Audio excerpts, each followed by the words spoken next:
తర్వాత అందులో హోమ్ మినిస్ట్రీలో భాగమైన ఈ ప్రిజన్స్ని కూడా ఒకసారి చూడాలి. ఒకసారి ప్రిజన్స్ విషయంలో కూడా ఒకసారి ఏం జరుగుతుందని తెలుసుకునే ఉద్దేశంతో విశాఖపట్నంలో ఉన్న ఈ సెంట్రల్ ప్రిజన్కి ఇక్కడికి ఒకసారి విజిట్ చేయడానికి రావడం జరిగింది. సెంట్రల్ ప్రిజన్కి ఇక్కడికి వచ్చిన తర్వాత మన సూపరింటెండెంట్ మన కిషోర్ గారు, అదేవిధంగా వెంకటేశ్వరరావు గారు, ఇంకా స్టాఫ్ మొత్తం ఇక్కడ నాకు స్వాగతం పలికి లోపలికి తీసుకెళ్ళి ఈచ్ అండ్ ఎవ్రీథింగ్ క్లియర్గా చూపించారు. విషయం ఏంటంటే ఈ 5 సంవత్సరాల కాలంలో గత 5 సంవత్సరాల కాలంలో వ్యవస్థలన్నీ భ్రష్టు పట్టిపోయినాయని మాకులాంటి వాళ్ళు మాట్లాడితే అది రాజకీయంగా భావిస్తారు. కానీ ఇక్కడికి వచ్చిన తర్వాత మేము పర్సనల్గా కొన్ని సిచ్యువేషన్స్ చూస్తే ఇప్పటికీ కూడా పనిచేయాల్సిన పోలీస్ అన్నలకి కూడా కనీసం వసతులు లేని పరిస్థితులు ఈరోజు కనిపించాయి. నేను లోపలికి వచ్చిన తర్వాత అడిగాను, స్టాఫ్ క్వార్టర్స్ కూడా ఇక్కడే ఉందండి అన్నారు. యాక్చువల్గా స్టాఫ్ క్వార్టర్స్లు కూడా 20 సంవత్సరాలు అయిపోయింది, మినిమం మెయింటెనెన్స్ లేకుండా ఉన్నాయి. అతి ముఖ్యమైన విషయం ఏంటంటే దీని కెపాసిటీ ఇంచుమించుగా 800 కెపాసిటీ. లోపల ప్రిజన్స్లో ఉన్న ఖైదీలు ఎవరైతే ఉన్నారో వాళ్ళు 800 మంది వరకు ఉండొచ్చు. కానీ పెరిగిన నేరాల దృష్ట్యా అనుకోవాలో లేకపోతే వాట్ ఎవర్ ఇట్ మేబీ ఏం జరిగినా 2000 మందికి పైగా ఈరోజు జైల్లోని అక్కడ ఉండడం పరిస్థితి.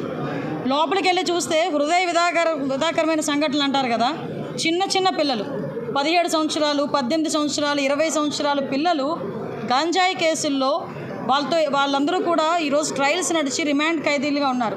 ఒక్కొక్కరు 7 నెలలు, 11 నెలలు. వాళ్ళతో నేను మాట్లాడితే ఏం చేసావయ్యా, ఎందుకు తీసుకొచ్చారని అడిగితే 10,000 రూపాయలకి నాకు ఇస్తానన్నారమ్మా, నాకు ఈ ప్యాకెట్ తీసుకెళ్ళిమ్మన్నారు, సో నేను ఇచ్చాను, నేను అరెస్ట్ అయ్యాను. అంటే విషయం ఏంటంటే చాలామంది గిరిజనులు ఈరోజు ఇబ్బందులు పడే పరిస్థితి కనిపిస్తూ ఉంది. మేము గాంజా మీద దృష్టి పెట్టిన తర్వాత ఎస్పెషల్ అసలు ఏం జరుగుతుంది లోపల తెలుసుకుందాం అనే ఉద్దేశంతోనే నేను వెళ్ళడం జరిగింది. అక్కడికి వెళ్ళిన తర్వాత చాలా ఆశ్చర్యకరమైన సంఘటనలు ఏంటంటే ఈ 5,000 రూపాయలకి 10,000 రూపాయలకి వాళ్ళకి భూములు అంటే వాళ్ళకి గడవక చేసే పనులకి అది నేను కరెక్ట్ అని చెప్పట్లే, అది కూడా తప్పే. కానీ ఎవరైతే మెయిన్ వెండర్స్ ఉన్నారో వాళ్ళేమో బయట దర్జాగా తిరుగుతున్నారు.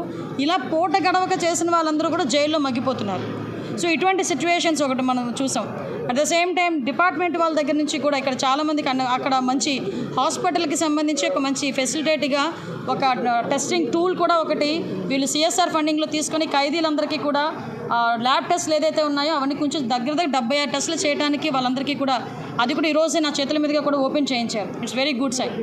నేను కూడా ఏం చెప్పామంటే ఎస్పెషల్లీ రూల్ బుక్లో కూడా ఉంటుంది మనకి డీ అడిక్షన్ సెంటర్స్ అన్నవి ఏదైతే ఉన్నాయో ఈ డీ అడిక్షన్ సెంటర్స్ మనం బయట ఉన్న వాళ్ళకి డీ అడిక్షన్ సెంటర్స్ మనకి కేజీహెచ్లో కానీ మన మెంటల్ హాస్పిటల్లో కానీ ఎక్కడైనా మనం ఉండడం ఒకటి ఎత్తి చూసాం.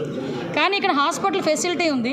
ఇక్కడ కనుక మనకు ఒక 20 బెడెడో 30 బెడెడో కనుక ఇన్ పేషెంట్ల కింద ఇక్కడే ఇచ్చి హాస్పిటల్లో డాక్టర్స్ని కనుక కంపల్సరీగా ప్రొవైడ్ చేస్తే లోపల చాలామంది గంజాయికి అడిక్ట్ అయిపోయి ఆ గంజాయి ఎక్కడి నుంచి వస్తుందో వాళ్ళు ఎదురు చూడటం, కొంతమంది ఈ విజిటర్స్ దగ్గరికి వచ్చినప్పుడు ఆ గంజాయి ప్యాకెట్స్ వేసేరటం, కొంతమంది ఏమో వాల్ దగ్గర నుంచి వేసేరటం, అంటే రకరకాల విన్యాసాలు చేస్తుంటారు. అలాంటివన్నీ అరికట్టాలి అనుకుంటే లోపలే ఒక addiction centre, de addiction centre అన్నది డెఫినెట్గా మనం ఒకటి రన్ చేసుకుంటే బాగుంటుందన్న ప్రతిపాదన కూడా ఉంది. దీన్ని కూడా మనం ఒకసారి లీగల్గా అడ్వైస్ తీసుకొని అది ఎలా చేస్తే బాగుంటుందని దాని మీద కూడా ఒక దృష్టి పెట్టడం జరుగుతుంది. అది కూడా జరిగింది. ఎస్పెషల్లీ జైలు శాఖ సిబ్బంది కూడా చాలామంది వాళ్ళ తాలూకా ఇబ్బందులు కూడా చెప్పుకున్నారు. ఏదైతే రెగ్యులర్ పోలీస్ డిపార్ట్మెంట్తో ఈక్వల్గా మమ్మల్ని చూడాలి, రెగ్యులర్ పోలీస్ డిపార్ట్మెంట్ వాళ్ళకి ఇచ్చే ఈఎల్స్ కూడా మాకు డెఫినెట్గా ఇవ్వాలి, వాళ్ళకి కూడా ఇంటర్ డిస్ట్రిక్ట్ ట్రాన్స్ఫర్స్ కాకుండా వాళ్ళ జోనల్ ట్రాన్స్ఫర్స్ కాకుండా స్టేట్ వైడ్ ట్రాన్స్ఫర్స్, అందులో కొంచెం మహిళా పోలీసులు కూడా చాలా ఇబ్బందులు పడే పరిస్థితి, ఇవన్నీ కూడా నా దృష్టికి తీసుకురావడం జరిగింది. కంపల్సరీగా వీటన్నిటి మీద కూడా సమీక్ష ఏర్పాటు చేసుకొని అఫీషియల్స్తోని అదేవిధంగా లీగల్ అడ్వైజర్స్తోని కూడా కూర్చొని అందరికీ కూడా ముఖ్యంగా పోలీస్ డిపార్ట్మెంట్ వాళ్ళందరికీ కూడా ఫ్రెండ్లీ పోలీసింగ్ కింద పోలీస్ వెల్ఫేర్ కింద డెఫినెట్గా వీళ్ళందరికీ కూడా మంచి జరగాలని, మంచి జరుగుతుందని కూడా నేను ఆశిస్తున్నాను. అదేవిధంగా వీళ్ళందరికీ కూడా ఫెసిలిటీస్ ఇప్పుడు ఏదైతే ఉన్నాయో చాలామందికి క్వార్టర్స్ కూడా నేను చూస్తూ ఉంటాను. పోలీస్ క్వార్టర్స్ కూడా శిథిలావస్థలో చాలామంది పోలీస్ క్వార్టర్స్ ఉన్నాయి. మొన్నే మీకు చెప్పాను, ఈవెన్ 5 సంవత్సరాలుగా వెహికల్స్ కొనలేదు, పోలీస్ వెహికల్స్ లేవు. ఈ రోజుకి కూడా పోలీస్ వెహికల్ ముందు వెళ్తుందంటే వెనకాల ఉన్న ముక్కులు మూసుకోవాలి, అంత నల్లని పొగ వచ్చే పరిస్థితులు కనిపిస్తున్నాయి. ఇంకొక విషయం అలాంటి సిచ్యువేషన్స్ ఇక్కడ కనిపిస్తున్నాయి.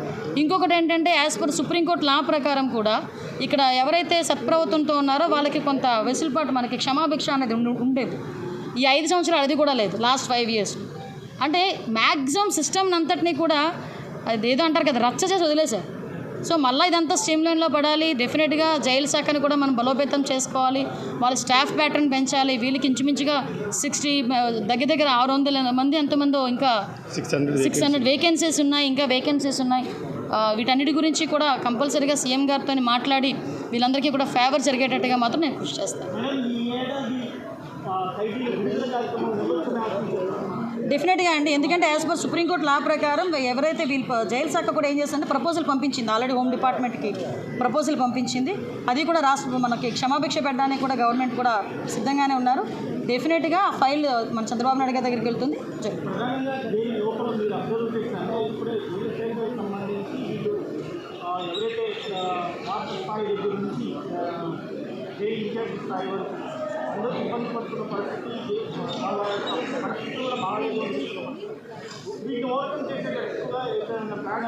డెఫినెట్గానండి. ఇప్పుడు విషయం ఏంటంటే ఒక ప్లాన్ ఆఫ్ యాక్షన్ ఒకసారి పెట్టుకోవాలి. ఎందుకంటే ఎవ్రీ టైం మనం ఏదో వేగ్గా వెళ్ళి ఒక మాట ఇచ్చారు అది మనం ఏదో చేసేసామన్నది కాకుండా అసలు వీళ్ళ ప్రాబ్లమ్స్ ఏంటి, మనం ఎన్ని నెలల్లో చేయగలం ఈ ప్రాబ్లమ్స్, దాని ఫైనాన్షియల్ మ్యాటర్స్ ఇంక్లూడ్ అయ్యి ఉన్నాయా, నాన్ ఫైనాన్షియల్తోనే అవుతాయా, ఇలాంటి ఒక ప్లాన్ ఆఫ్ యాక్షన్ పెట్టుకొని దానికి ఒక టార్గెట్ ఆఫ్ పీరియడ్ పెట్టుకొని దానికి అనుగుణంగా ముందుకెళ్ళాలన్నది అయితే నా ఆలోచన. ఎస్, చూశాను. తప్పకుండానండి. ఇప్పుడు విషయం ఏంటంటే నేను ఆల్రెడీ ఇప్పుడు బైండింగ్ సిస్టమ్ చూశాను. బైండింగ్స్లోని అక్కడ బైండ్ చేసిన బుక్స్ మొత్తం పోలీస్ డిపార్ట్మెంట్లో ఆల్రెడీ ఉన్న వాళ్ళందరికీ కూడా అదే ఎక్కడి నుంచో సప్లై అవుతుంది. ఈరోజు వాళ్ళు నాకు దీనికి ఒక హానర్ కింద కూడా ఒకటి ఇచ్చారు, షీట్స్ లాంటివి జైల్లో యూజ్ చేసే వాళ్ళకి. ఇప్పుడు మనం ఏదైనా చేసుకోవాలనుకుంటే ఈ ప్లాన్స్ని కొంచెం మనం ఎక్స్పాండ్ చేసి మనకి బయటికి కూడా ఇప్పుడు ఫర్ ఎగ్జాంపుల్ డ్వాక్రా లేడీస్ వాళ్ళు చేసే ప్రొడక్ట్సే ఫ్లిప్కార్ట్లోనే అమెజాన్లోనే పెట్టి వాళ్ళకి ఒక ఉపాధి అనేది కనిపిస్తూ ఉంది. సో ఇలాంటి వాళ్ళు కొంచెం స్కిల్డ్ పర్సన్స్ డెఫినెట్గానండి. ఇప్పుడు ఆల్రెడీ మేము అందరం లోపల కూడా హాస్పిటల్ ఉంది, అందులో స్టాఫ్ కూడా ఉన్నారు. వాళ్ళు ఏమన్నారంటే ఇంకొక 2 స్టాఫ్ని కనుక ఇస్తే మాకు సఫిషియెంట్ అన్నారు. మేమేమంటామంటే ఇంకొంచెం ఈరోజు ఒక ల్యాబ్ టెస్టింగ్ టూల్స్ కూడా పెట్టించి ఉంచారు. ఈరోజు బ్లడ్ టెస్ట్లకి వాటికి ఈసీజీ బ్లడ్ టెస్ట్ అంటే 76 టెస్ట్లకి ఫ్రీగా వాళ్ళకి వస్తే జస్ట్ ఒక ప్రింట్అవుట్ ఇచ్చేస్తారు వాళ్ళంతే. అదే కనుక వాళ్ళు బయటికి వెళ్ళి ఆ టెస్ట్లని చేయించుకోవాలి అనుకుంటే ఒక గార్డు, మళ్ళీ వాళ్ళకి ఎస్కాట్, ఇవన్నీ కూడా ఒక సిస్టమ్. అందులో మళ్ళీ ఏదైనా ఒక తేడా జరిగితే మళ్ళీ పోలీసులు ఇబ్బంది పడే పరిస్థితి. అలా లేకుండా వాళ్ళు సిఎస్ఆర్ ఫండింగ్ కలెక్ట్ చేసుకుని వాళ్ళు ఒక టెస్టింగ్ సెంటర్ కూడా ఏర్పాటు చేసుకున్నారు. 1 minute అండి. నెక్స్ట్ ఇంకోటి ఏంటంటే ఖైదీల ఆరోగ్యం పట్ల కూడా డెఫినెట్గా ఇప్పుడు ఆల్రెడీ లోపల హాస్పిటల్ ఉంది. ఎవరైతే కొంతమంది సివియర్గా ఉన్న వాళ్ళకి కూడా డెఫినెట్గా ఆరోగ్యశ్రీ వాళ్ళకి ఎన్టీఆర్ వైద్య సేవ వర్తిస్తుంది. మేడం, అంటే పక్క స్టేట్స్ నుంచి కూడా ఎక్కువగా బోర్డర్ ఏరియాస్లో ఈ ట్రాన్స్పోర్ట్ అనేది ఎక్కువగా జరుగుతుంది. బోర్డర్ ఏరియాస్తో జరిగినప్పుడు ఆ పక్క స్టేట్స్తో కూడా మీరు మాట్లాడాల్సి నేను ఆల్రెడీ చర్యలకి లేదండి. యాక్చువల్గా మాకు sub committee cabinet sub committee వేస్తున్నాం. మన క్యాబినెట్లో సబ్ కమిటీ వేస్తున్నాం. క్యాబినెట్ సబ్ కమిటీలో కూడా మన లోకేష్ గారు, హెచ్ఆర్డీ మినిస్టర్ గారు, అదేవిధంగా ఇక్కడ నేను, మన excise minister, tribal welfare and health, ఈ 5గురితో ఒక సబ్ కమిటీ కూడా వేశారు. అది మోస్ట్ ప్రాబబ్లీ 4th మేము కూర్చుంటున్నాం. ఆ రోజు కొన్ని డెసిషన్స్ కూడా తీసుకొని వీలైతే అక్కడ పక్క చీఫ్ మినిస్టర్కి, హోమ్ మినిస్టర్కి లెటర్ మేము కూడా పెడతాం. అక్కడ 80% వాళ్ళు కూడా కంట్రోల్ చేసుకోవాలని లెటర్ పెడతాం. నెక్స్ట్ ఇంకొకటి ఏంటంటే పోలీస్ వెల్ఫేర్ మీద కూడా సెంట్రల్ గవర్నమెంట్ హోమ్ మినిస్టర్ గారితో కూడా మాట్లాడి అపాయింట్మెంట్ తీసుకొని మాట్లాడి వెల్ఫేర్ మీద, అదేవిధంగా ఫర్దర్గా ఇష్యూస్ మీద అన్నిటి మీద కూడా, ఎందుకంటే చాలా ఉన్నాయి ఇష్యూస్, చాలా ఉన్నాయి, తవ్వే కొద్దీ బయటపడతా అన్నట్టుగా. ఇంకా వాళ్ళ నిజంగా ఒక్కొక్క సందర్భంలో మా పోలీస్ అన్నలను కూడా నేను కూడా కొంచెం వాళ్ళని ఇబ్బంది పెట్టడం కాదు, నేనేమంటానంటే ఫెసిలిటీస్ కల్పించి వాళ్ళు పరిగెట్టించాలి. అంతేకాకుండా వాళ్ళకి కాలికి బంధాలు వేసి పరిగెట్టండి అంటే ఎలా పరిగెట్టలేరు. సో ఆ విషయంలోనే ప్లాన్ ఆఫ్ యాక్షన్ కూడా, వాళ్ళ వెల్ఫేర్ మీద ప్లాన్ ఆఫ్ యాక్షన్, క్రైమ్ తగ్గడానికి ఎలాగా, గాంజా తగ్గడానికి ఎలాగో ఒక డిఫరెంట్ ప్లాన్ ఆఫ్ యాక్షన్స్తో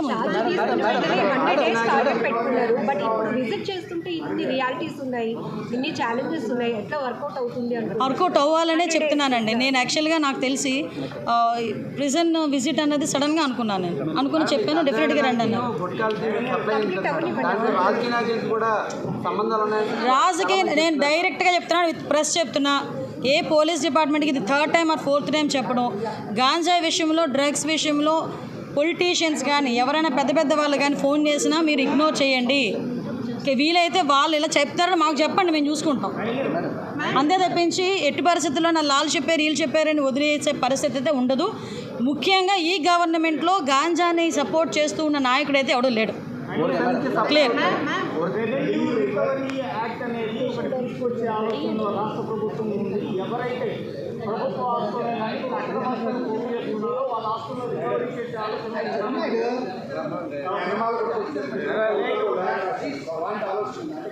డెఫినెట్గానండి. ఎందుకు అసలు ఇప్పుడు విషయం ఏంటంటే పరిస్థితి ఎలా ఉందంటే, నిన్న ఒక ఆమె నా దగ్గరికి వచ్చింది.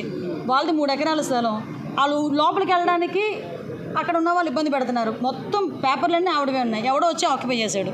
ఎవడో సొమ్ముని తీసుకొచ్చి ఎవడో ఆక్యుపై చేసేసుకుంటాడు, ఎవడో ఎంజాయ్ చేసేస్తాడు. నాకు అర్థం కావట్లేదు. కష్టపడి సంపాదించుకున్నది నీది ఒక చిన్న వస్తువే పక్కన పోతే నానా యాతన పడతాం. అటువంటిది ఈరోజు పరిస్థితి ఎలా ఉందంటే, అయితే వచ్చి ఆక్యుపై చేశారు, రికార్డ్స్ మార్చేశారు, ప్రభుత్వ ఆస్తులు తాకట్టు పెట్టేశారు, ప్రభుత్వ ఆస్తులు అమ్మేశారు. అంటే ఒక రకంగా చెప్పాలంటే అందుకే ఇంత రివర్షన్ వచ్చింది గవర్నమెంట్ పాత గవర్నమెంట్ మీద. సో మేమేమంటామంటే కంపల్సరీగా అటువంటి విధానం ఉన్నాయనుకుంటే ఎంక్వైరీలు వేస్తాము. ఎంక్వైరీలు వేయడమే కాకుండా కంపల్సరీ రీబ్యాక్ కూడా తీసుకుంటాం. నేనే చెప్తాను. తూతూ మంత్రంగా ఏం జరగవండి. డెఫినెట్గా మంచిగానే జరుగుతాయి. అటువంటి ప్రాబ్లం ఏం రాదు. ఆర్లో ఒక స్టేషన్ కూడా తొందరగా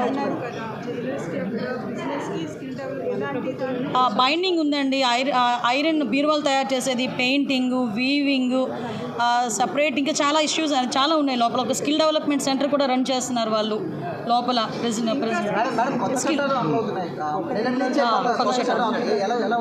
యాక్చువల్గా కొత్త చట్టాలకి అమలు అవ్వడానికి వాళ్ళు ఎప్పుడైతే చెప్పారో పోలీస్ డిపార్ట్మెంట్ వాళ్ళందరికీ కూడా ట్రైనింగ్స్ కూడా ఇవ్వడం జరిగింది. వాళ్ళకి దానికి సంబంధించిన మెటీరియల్ అంతా కూడా పంపించడం జరిగింది. మళ్ళీ ఇంటర్మ్గా వాళ్ళకి కూడా మళ్ళీ కోచింగ్స్ అన్నీ ఇస్తుంటాం లీగల్గా. ఈవెన్ దో ఆ యాక్ట్ మీద పబ్లిక్ అవేర్నెస్కి కూడా మేము చర్యలు తీసుకుంటాం. దిశా చట్టం ఎక్కడ ఉంది? మళ్ళీ దిశా చట్టం అని ఎక్కడ ఉంది?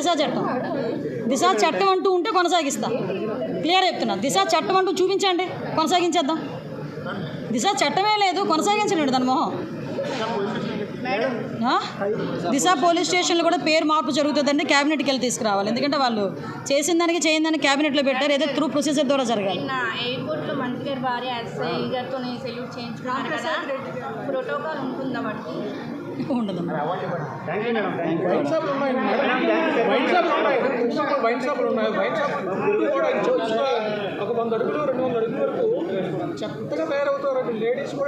మీరు వైన్ షాపుల దగ్గర అంటున్నారండి.